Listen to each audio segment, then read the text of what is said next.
Assalamualaikum warahmatullahi wabarakatuh. Waalaikumsalam. Salam jumpa kembali di Jaksuscast, Jakarta khusus broadcast yang informatif, solutif, dan awesome.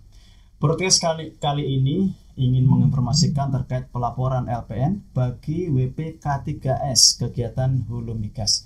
Oh iya, sebelumnya perkenalkan saya Giarso yang akan memandu jalannya broadcast kali ini. Di kesempatan kali ini kita akan membahas tema tersebut dengan dua narasumber hebat yang sudah tidak dilakukan lagi ilmu dan kapasitasnya.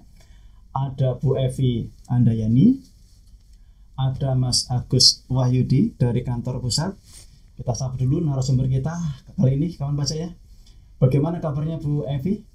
Alhamdulillah baik Mas Giarso, dan kami berharap juga saat ini bagi kawan pajak yang menikmati atau menyimak Jaksuscast edisi ini dalam keadaan yang sehat dan bahagia selalu. Alhamdulillah, semoga sehat bagi kita semua. Kemudian Mas Agus, apa kabarnya Mas? Alhamdulillah Mas Gi, sehat. Terima kasih Bu Evi dan Mas Gi sudah diundang di Jaksuscast ya. Sama-sama, dengan senang hati kami mengundang Ilmunya Mas soalnya Agus. nggak ada duanya. Ilmunya yang kita perlukan, kawan pajak semua. Nanti kita dengarkan.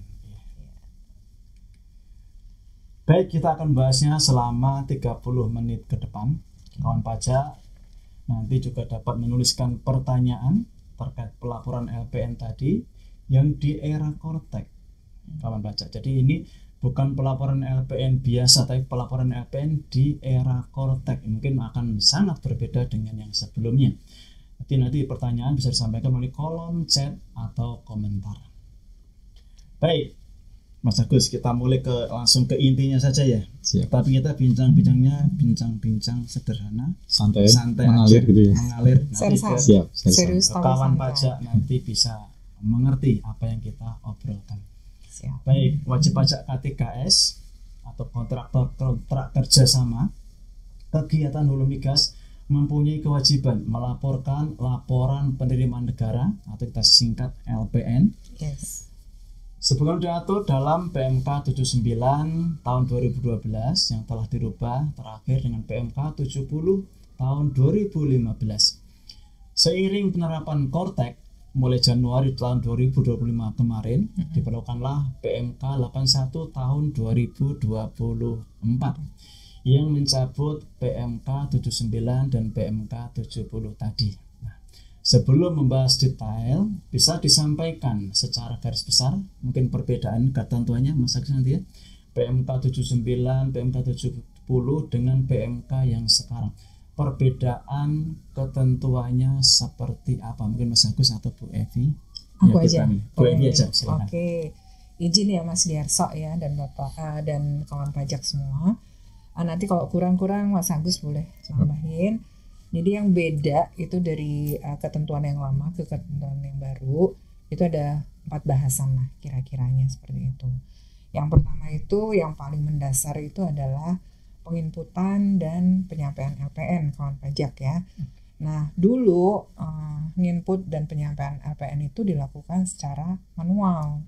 Siap. Jadi manual terus kemudian disampaikan ke KPP Migas lewat TPT, di scan dan baru bisa kita lihat gitu. Jadi benar-benar manual lah kalau yang dulu. Nah sekarang dengan ketentuan yang baru Kortex ini itu diminta untuk input di Kortexnya berdasarkan PMK 81, baik input maupun penyampaiannya itu harus melalui Kortex. Nah di sini yang sudah jelas ya, kalau kemarin sore kita membahas tentang manfaat dari Kortex ini diantaranya yang paling jelas tuh ini, karena kawan pajak tidak harus menyampaikan secara manual lagi, tapi sudah bisa melalui Kortex. Itu lebih spesifiknya itu Bu ya. Iya, dan itu lebih langsung bisa kita nikmati kan ya. Dan tidak bisa manual lagi gitu Bu ya. Nggak bisa manual lagi Oke. karena di PMK 81 sudah harus digital disampaikan lewat Kortex dalam bentuk itu tadi elektronik. Itu yang pertama. Siap.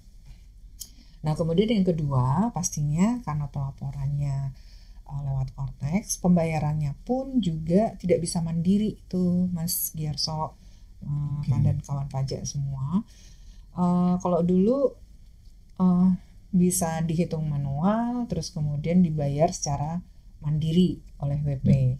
Nah, saat ini dengan adanya di Cortex, kalau kawan pajak sudah familiar dengan Cortex, itu sebelum submit itu harus pay dulu. Kalau terjadi memang harus ada pembayaran pajaknya di situ. Jadi kode billingnya yang jelas itu bisa tercreate karena hasil dari draft LPN-nya seperti itu. Nggak bisa mandiri lagi kayak dulu. Jadi seharusnya pada saat ini setiap pembayaran PPh Migas dari LPN tadi itu tidak bisa create billing sendiri, harus dari create LPN-nya, gitu ya Mas Agus ya? Satu provinsi. Satu provinsi, ya. Oke. Nah, kemudian juga itu tadi yang kedua. Tadi saya bilang 4 ya, masih ada 2 lagi ya. Sabar. Masih ada 2. Nah, yang ketiga itu jenis LPN-nya, kawan pajak dan Mas Giarso. Jenis LPN-nya itu tadinya itu kita ada 2 LPN-nya. Yang pertama itu bulanan, kemudian yang kedua itu tahunan. Saat ini kewajiban pembuatan LPN hanya untuk bulanan saja. Jadi di PMK 81 tidak mensyaratkan LPN tahunan sebagai kelengkapan SPT, gitu ya Mas Agus ya. Itu yang ketiga. 3. Satu lagi ya. Dihitung. Oke, yang keempat itu pembetulan LPN. Nah, kalau dulu itu pembetulan LPN itu masih bisa dilaksanakan karena manual tadi. Oke.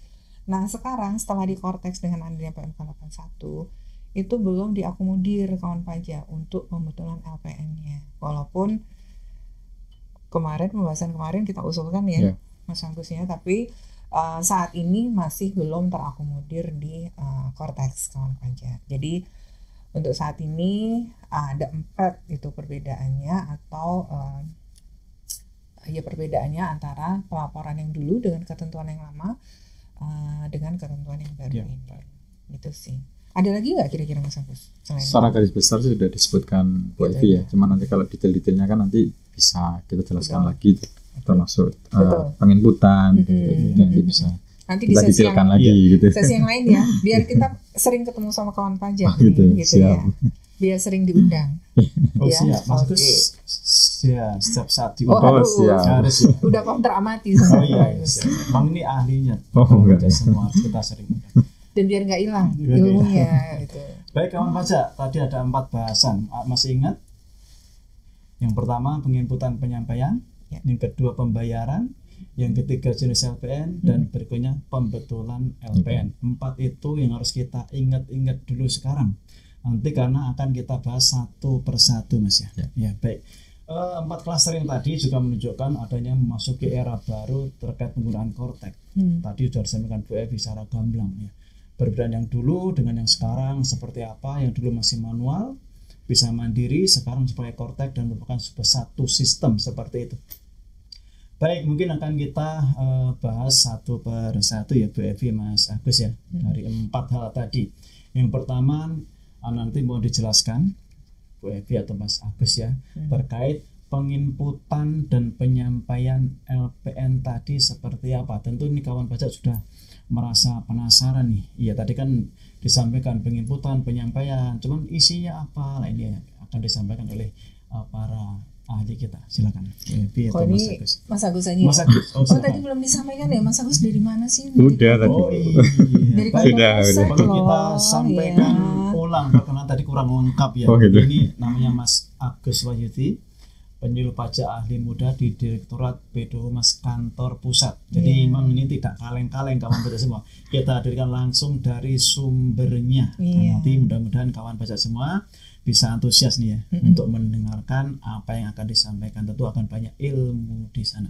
Dan sebelumnya memang Mas Agus ini tugasnya di Migas. Jadi kawan pajak K3S pasti nggak akan asing nih sama Mas Agus. Siap. Ini memang penyuluh yang paling dicari oleh kawan pajak yang K3S. Dicari untuk di ini ya.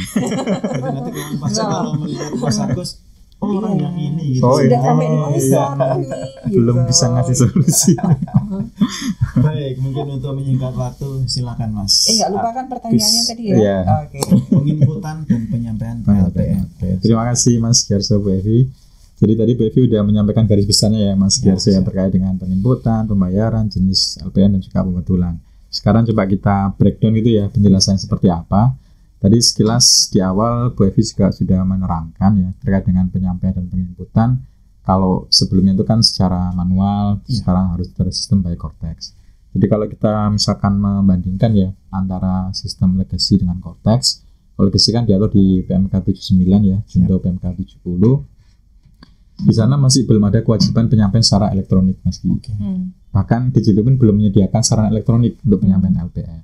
Jadi wajib pajak melakukan secara mandiri atau manual dengan menggunakan formulir kertas. Nah, benar-benar formulir kertas harus dibuat sendiri oleh wajib pajak. Tentunya dengan formulir kertas ini kalau kita lihat ya pasti ada sisi yang kurang sempurnanya lah seperti itu ya Bu ya. Jadi yang sederhana aja kan kita sebagai dulu waktu di Migas ya Bu ya, kita terima LPN itu masih belum seragam, belum standar itu ya. Formatnya tidak seragam juga. Dari yang paling basic aja ukuran kertas. Nah, ini aja udah gak standar. Ada yang menggunakan F4, ada yang menggunakan A4. Nah, ini udah gak standar gitu kan. Meskipun kita maunya sih yang bisa kita baca dengan jelas gitu kan. Ada cerita lucunya. Ada cerita lucunya. Yang kedua selain kertas juga ini terkait dengan penginputan datanya itu kan antara ukuran font sama jenis font itu kan nggak seragam WP ini, ya kan.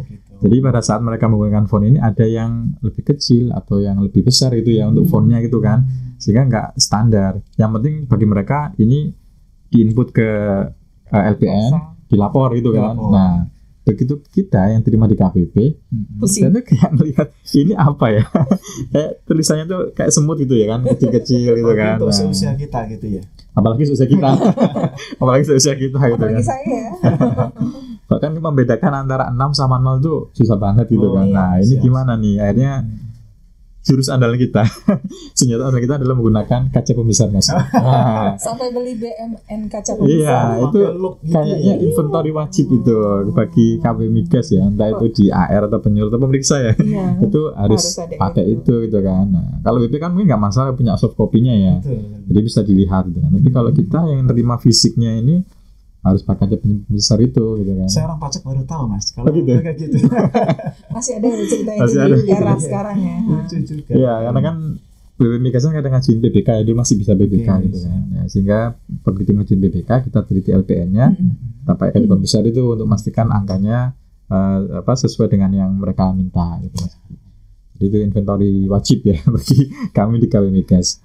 Walaupun itu kalau udah di scan bisa di zoom in gitu, tetap nggak jelas. Iya, karena kayak semut. Dasar ini sudah nggak jelas ya. Betul, jadi meskipun kita scan, kita zoom tetap pecah gitu kan, itu nggak jelas. Kan sayang ya. Apalagi menyangkut angka ya, takutnya kan angkanya kan juga gitu ya. panjang, komanya panjang. Dan sayang aset negara kalau matanya sampai rusak gara-gara melihat LPN kan nggak asik gitu ya. Harus ada pengadaan kacamata nanti. Jadi ini menunjukkan kalau selama ini belum terstandarisasi.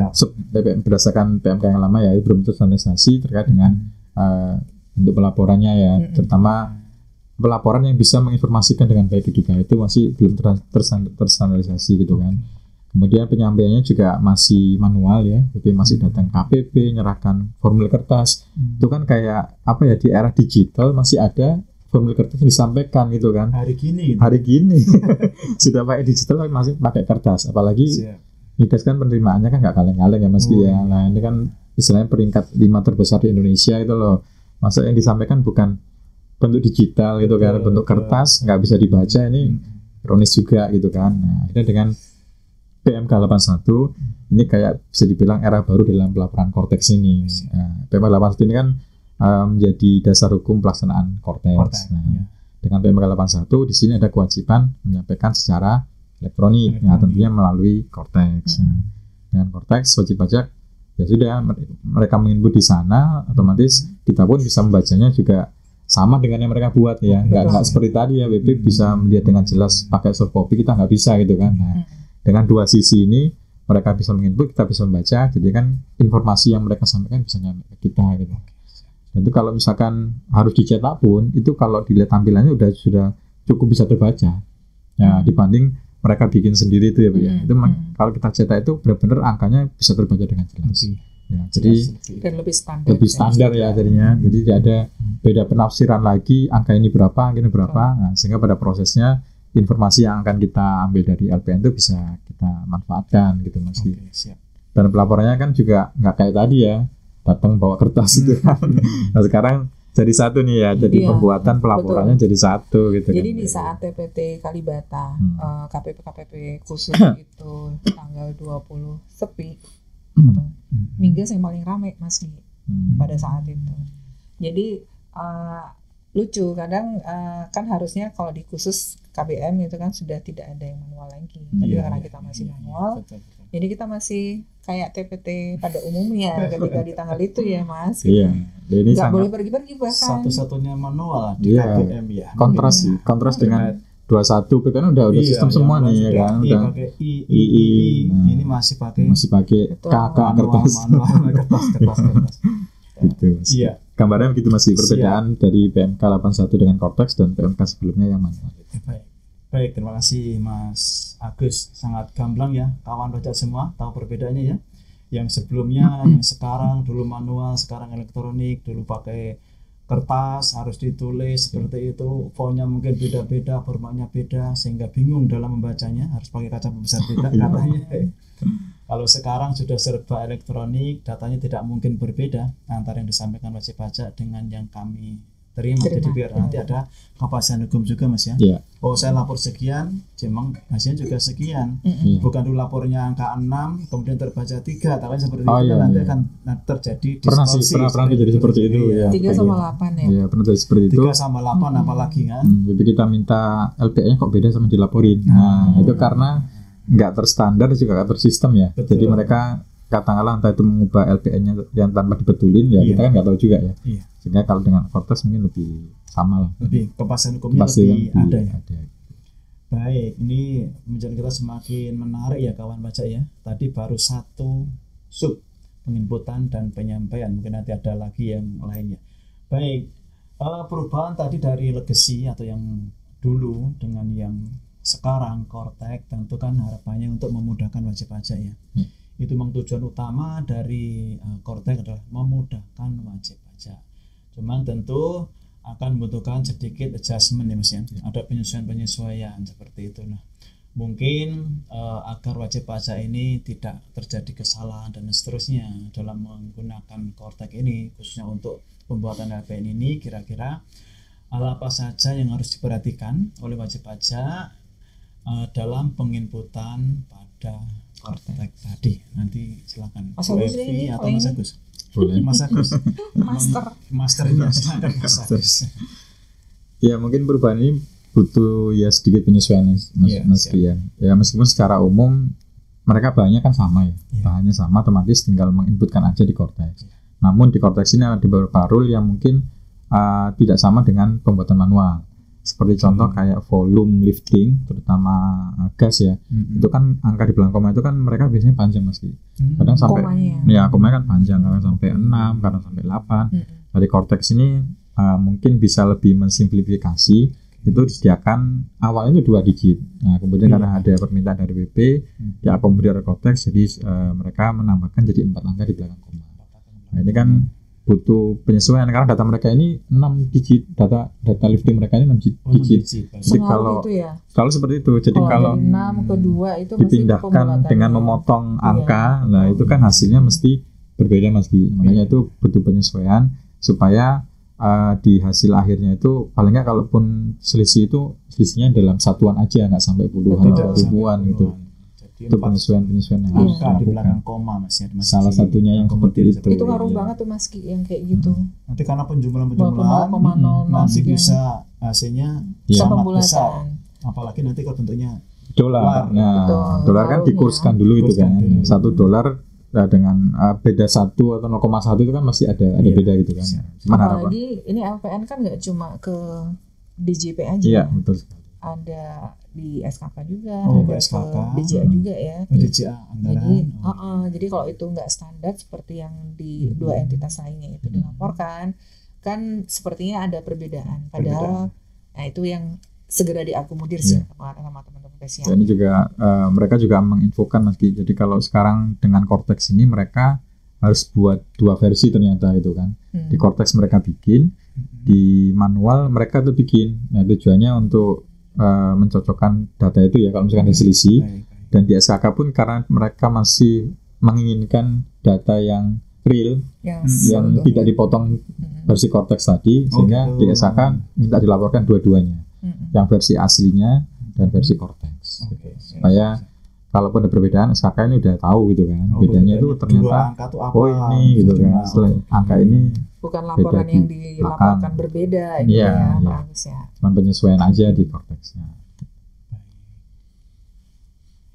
Itu banget ya, yang paling beda di situ ya. Itu yang paling krusial, karena kan menyangkut angka gitu.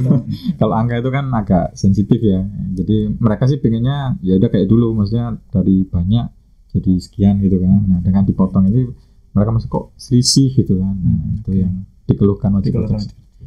Kalau angkanya negatif itu gimana Mas? Bisa nggak? Nah itu dari kabar terakhir ya Bu Evi ya. Kabar terakhir itu sepertinya sudah diupdate sama PSIAP.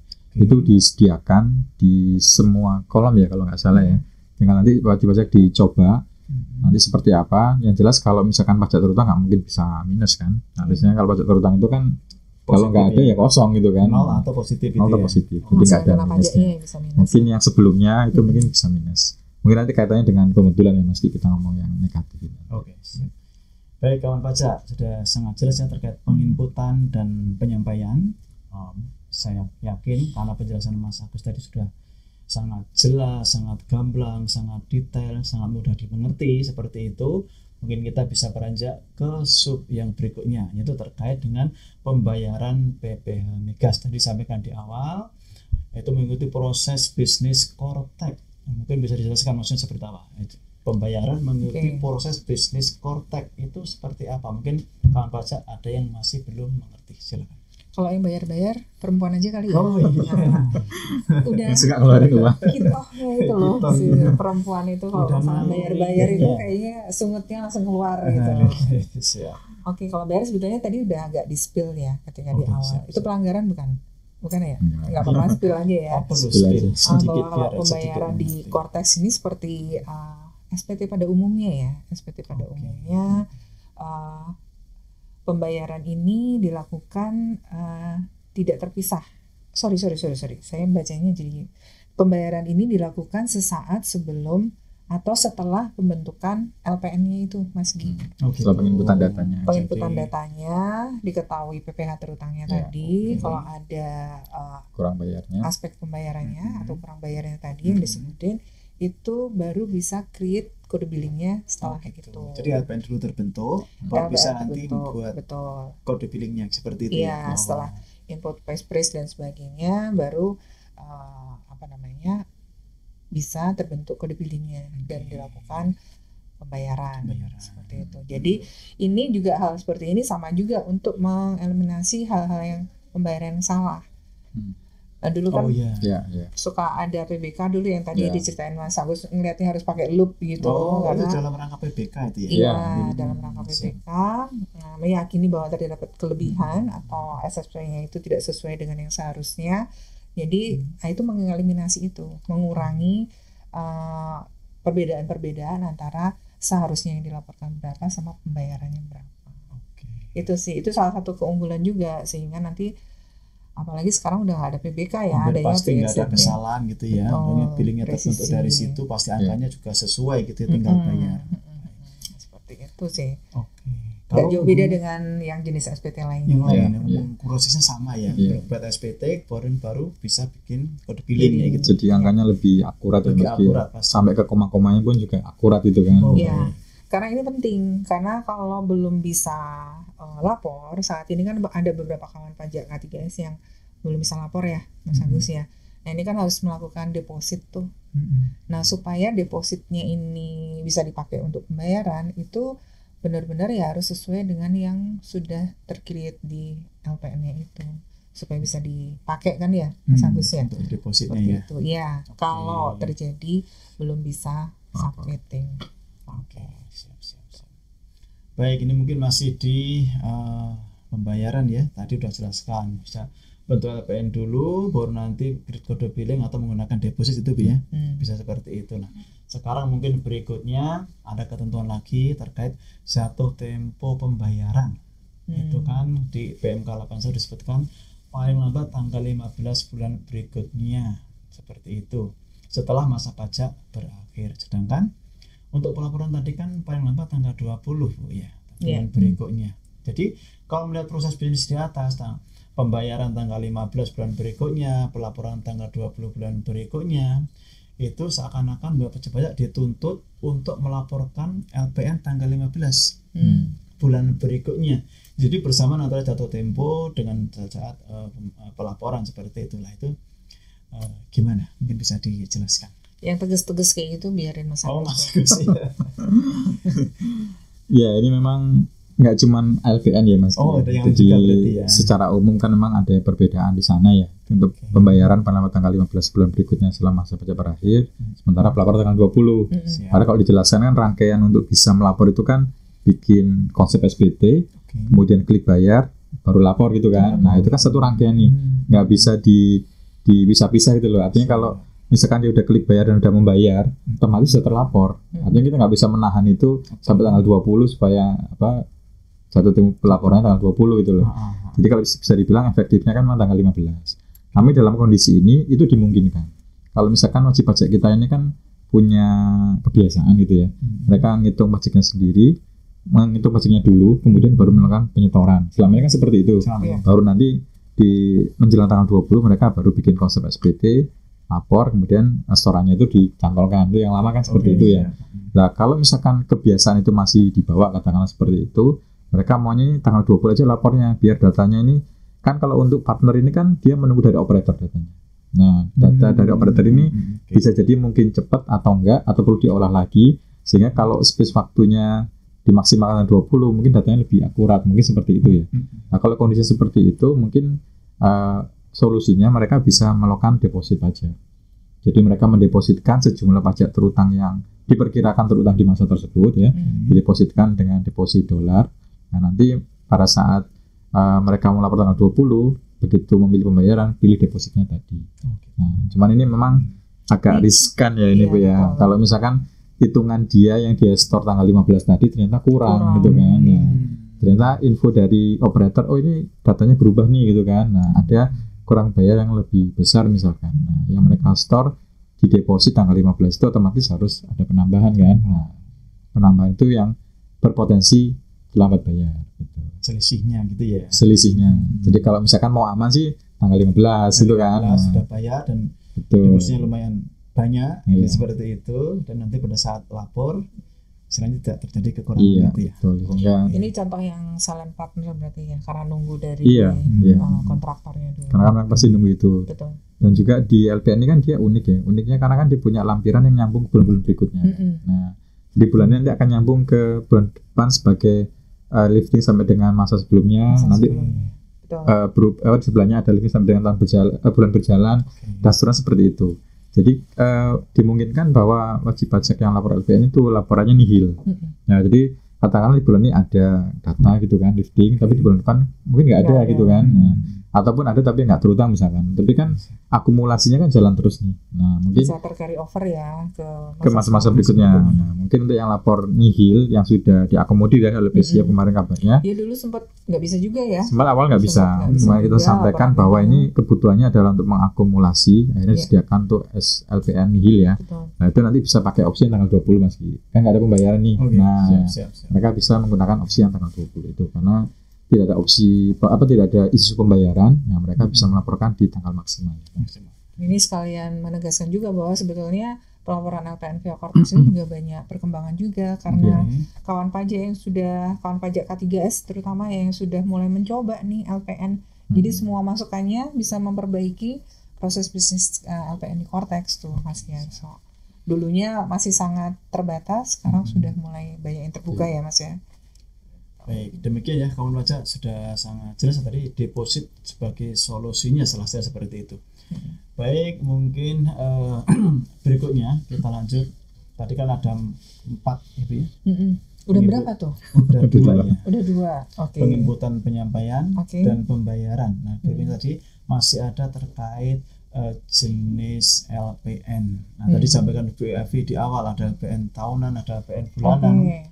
Ya, ini mungkin nanti bisa dijelaskan seperti itu. Ya, ini kenapa tidak ada tahunan, adanya cuma bulanan, gimana nanti terkait dengan penyampaian di SPT-nya, apakah jadi lampiran atau tidak, nanti bisa dijelaskan oleh Bu Evi ataupun Mas Agus. Silakan. Seperti Mas. Silakan Bu Evi. Oh, aku aja. Makanan. Oke, jadi seperti yang sudah saya sampaikan di awal, bahwa pada prinsipnya data akhir pada laporan WP Migas itu nanti akan terlihat di FKR final ya, kalau kita ngomongnya ya, FKR final, di mana FKR final ini akan menjadi acuan dalam pengisian SPT tahunan Badan Migas, dan penyetaraan LPN bulanannya menjadi kredit pajak tuh, kawan pajak ya. Jadi yang sudah dilaporkan 12 bulan tadi itu akan terakumulasi di FKR final tadi, yang akhir tahun tadi. Terus kemudian ini jadi ada atau tidaknya LPN tahunan itu seharusnya tidak menjadi masalah, karena nanti kan ada FKR final itu tadi kamu pajak ya. Jadi LPN tahunan itu juga termasuk yang, kalau nggak salah, correct me if I'm wrong, itu tidak menjadi syarat ya ketika pelaporan SPT tahunan. Yang sekarang ya, Kortex. Kalau yang dulu masih menjadi syarat. Nah, tapi kalau ternyata kawan pajak masih mengharapkan atau pengen submitting itu juga di di SPT tahunannya, masih bisa dilakukan ya, di dokumen lain, dilampirkan di dokumen lain yang ada di salah satu, nanti dijelasin mungkin ya, ditambahin sama Mas Agus ya, di bagian yang bisa diupload dokumen lainnya itu. Jadi tidak ada salahnya kalau memang pengen kafah ya itu melaporkan semuanya, monggo aja, walaupun itu tidak menjadi prasyarat Mas Yarso, karena sudah ada FKR finalnya. FKR tahu apa itu? Financial Quarterly Report. Waduh, ini moderator udah mulai belajar dari beliau berdua, langsung termirroring. Kena vibes-nya ya. Ada yang ditambahin nggak Mas? Jadi sebenarnya prinsipnya kan, kalau dulu kan dua-duanya disyaratkan ya, laporan bulanan sama tahunan ya Mas, di PMK 79 dan 70. Di PMK 81 ini cuma di LPN bulanan. Jadi kalau tadi di awal dari sempat kita jelaskan bahwa data itu kan terakumulasi nih, dari Januari, Februari sampai dengan Desember. Logikanya kan Desember itu kan data yang sudah setahun ya, dalam setahun. Nah, cuman masalahnya data Desember ini adalah data sebelum FKR finalnya ada. Nah, sedangkan FKR final itu kan ada setelah ada pembahasan antara kontraktor dengan SKK Migas. Nah, ya ada pembahasan, kemudian disetujui FKR-nya berapa, yang bisa jadi data FKR ini berbeda dengan data akumulasi di masa Desember tadi. Nah, akhirnya di clearance sebelumnya untuk menjembatani itu dibuatnya LPN tahunan. Nah, LPN tahunan untuk menjembatani antara LPN bulanan sudah dilaporkan dengan data yang ada di FQR. Akhirnya LPN tahunan menjadi lampiran wajib untuk menjembatani tadi antara data yang bulanan sama FQR. Nah, kemudian sekarang itu sudah tidak diwajibkan lagi sebagai lampiran di PMK 81 gitu ya. Yaitu konsep dari Kortex yang kita dapat dari PSIAP. Kalau ujung-ujungnya juga menggunakan FQR, maka akan lebih efektif. LPN tahunannya sudah nggak usah dibuat lagi gitu kan, sehingga nggak banyak form yang harus diisikan gitu kan. Simplifikasi ya. Nggak ada form lagi yang harus dibuat lagi untuk pelaporan SPT tahunan nanti terkait dengan LPN tahunan. Karena kalau misalkan itu wajib, berarti kan PSIAP harus menyediakan lagi menu LPN tahunan yang itu membuat BP harus mengisi lagi di SPT di LPN tahunan ini gitu kan. Ada menu lagi LPN tahunan. Nah, ini kan kayaknya kurang efektif. Akhirnya ya udah, kalau ujung-ujung FQR LPN tahunannya ya udah menggunakan data FQR aja. Nah, cuman karena ini kan saya bilang di awal, kita perlu habituasi gitu kan ya. Perlu pembiasaan dari yang semula seperti itu menjadi Kortex kan. Nah, pajak masih kayaknya belum srek nih kalau nggak pakai LPN tahunan gitu kan. Iya. Kalau memang maksudnya seperti itu ya kita persilakan untuk tetap dibuat LPN tahunan, menjadi semacam kertas kerja lah seperti itu. Dilaporkan di Kortex? Dilampirkan di Kortex bisa dalam bentuk PDF. Nah, nanti dimasukkan ke paling bawah sendiri ya dokumen lainnya. Karena kalau di atas sebagai laporan keuangan sudah diisi sama FQR. Nah, jadi opsi yang bisa mereka pakai yang di lampiran lainnya tadi Mas. Baik, tadi kan apa dulu kan bulanan ya, sampai dengan Desember akumulasi setahun. Tadi kan kemudian menunggu FGR-nya jadi seperti itu. Itu kan kalau dulu kan ada sarana untuk mengadjust di setelah FGR jadi. Nah, kalau untuk yang sekarang gimana Mas? Kan ada bulanan, tidak ada tahunan lagi. Nah, itu untuk mengadjustnya, untuk menyesuaikannya pakai apa? Langsung sih. Jadi karena pedoman kita FQR ya. Begitu FQR sudah jadi, ya data itu yang langsung integrasikan atau dimasukkan datanya ke SPT tahunan. Oh, langsung di SPT tahunan. Jadi SPT tahunan itu kan ada lampiran khusus buat migas ya. Ada lampiran khusus buat migas. Di sana kan ada data lifting nih. Nah, misalkan data lifting Desember ini berbeda dengan FQR, data lifting FQR ini dimasukkan langsung ke SPT tahunannya. Jadi untuk LPN tetap nggak usah dirubah yang bulan. Nggak usah dirubah. Jadi karena tadi pembetulan juga nggak bisa ya, belum bisa saat ini masih belum bisa. Jadi di adjustnya langsung di FQR itu Mas di tahunan. Di tahunannya langsung nanti dimasukkan data yang sudah final ya di SPT tahunan. Nah, cuman yang sudah distorkan di LPN bulanan itu menjadi kredit pajak. Gitu. Jadi kredit pajaknya diakuin, cuman data dari lifting sampai post-rec itu ngambil dari FQR. Yang setelah pembahasan ya, jadi nanti ada kemungkinan untuk yang kurang bayar dibayar di SPT tahunan. Bisa jadi dengan kredit pajak ini kan semua memungkinkan ya. Betul. Jadi kurang bayar bisa, jadi lebih bayar bisa. Baik kawan pajak, makin menarik ya. Tadi bisa disimpulkan untuk LPN tahunan itu kembalikan kepada wajib pajak. Jika dibutuhkan multi tetap dibuat, dipersilakan. Tadi juga bisa dimasukkan di dalam Kortex Mas ya, bentuk PDF seperti itu. Tapi ini bukan merupakan lampiran wajib pada SPT tahunan wajib pajak migas. Nah, kemudian ini selanjutnya nih terkait LPN pembetulan tadi Mas, mungkin tadi sudah sedikit disinggung Mas Agus untuk terkait pembetulan ini. Ini ada disampaikan katanya Kortex belum mengakomodir pembetulan LPN, sedangkan dalam prakteknya wajib pajak satu masa ke masa berikutnya kan biasa melakukan beberapa kali pembetulan LPN. Mungkin bisa dijelaskan ini gimana dalam Kortex ini ya, istilahnya BP pengen pembetulan tapi di Kortex katanya tidak ada sarana untuk melakukan pembetulan. Ini mungkin disampaikan seperti apa?